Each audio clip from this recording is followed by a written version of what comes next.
Today, we're breaking down a really interesting idea we found in a popular YouTube video, a theory it calls the cultural exodus, which might just be reshaping the entire country. So, how does the video make its case for this huge shift? Well, instead of just throwing data at you, it starts with a story. A really dramatic, fictional story, but it's one designed to get you thinking about a very real question. What happens when a whole nation's culture hits a tipping point? The entire argument kicks off with a big what if. What if the United States captured the leader of Venezuela, Nicholas Maduro?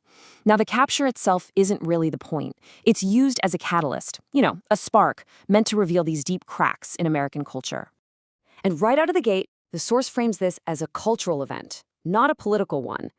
The chaos, it claims, is all happening in what it calls legacy hubs like Hollywood and New York. This really sets the stage for a clash between the old guard and the new centers of American influence.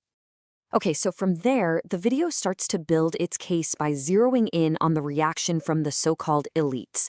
It argues that the big media outlets and political figures immediately start pushing back, and they create this very specific narrative of opposition. For example, the video points to this fictional article from The Hollywood Reporter.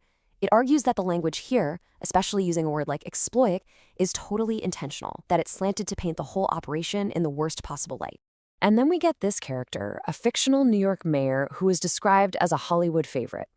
He's shown going on record blasting the operation and calling it a pursuit of regime change, which just reinforces this idea of a disconnected elite. Now, this part is pretty clever. To show the media's reaction, the video actually uses a real clip of Rachel Maddow. In the context of this fictional story, she basically becomes the voice of media's skepticism, questioning the motives and the whole reason behind the operation. So, after setting up all this supposed opposition from the elites, this is where the video pivots.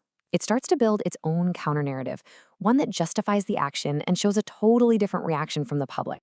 So, to justify this whole fictional scenario, the video gives us this background on Maduro.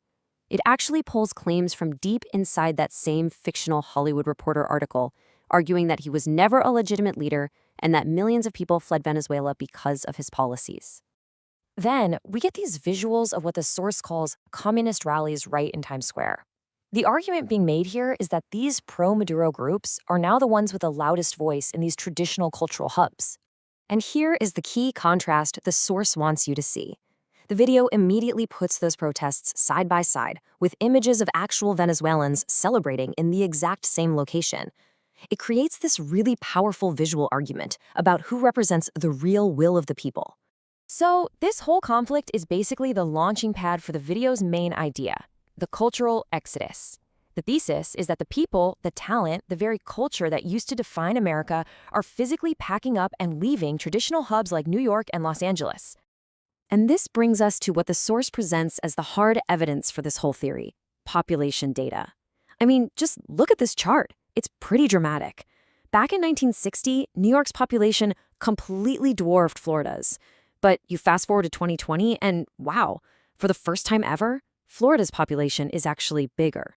And the video really emphasizes that this is not some small shift. According to its numbers, the gap is getting wider fast. It claims Florida now has about 3.5 million more people than New York, and that trend is only accelerating.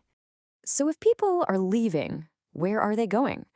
The video argues that states like these, Texas, Florida, and Tennessee, are becoming the new hotspots, the new centers for entertainment, for creativity, for American culture itself. So what does this all mean for the future? Well, the source connects this physical migration of people to a huge technological shift that it thinks is going to fundamentally change how culture even gets made. And that's the final piece of the argument, technology. The video predicts that new AI tools are going to completely democratize media. The idea is that anyone, anywhere, will be able to create Hollywood-quality content, which would completely break the monopoly cities like LA have had for 100 years. This quote from the source really just sums up the whole final point. The need to move to a specific city to make it in a creative field is just disappearing. And that's the big, provocative question the source leaves us with. If this cultural exodus keeps happening and technology makes geography irrelevant for creators, what does that even mean for the idea of American culture? If it's not coming from Hollywood or New York anymore, where is it going to come from next?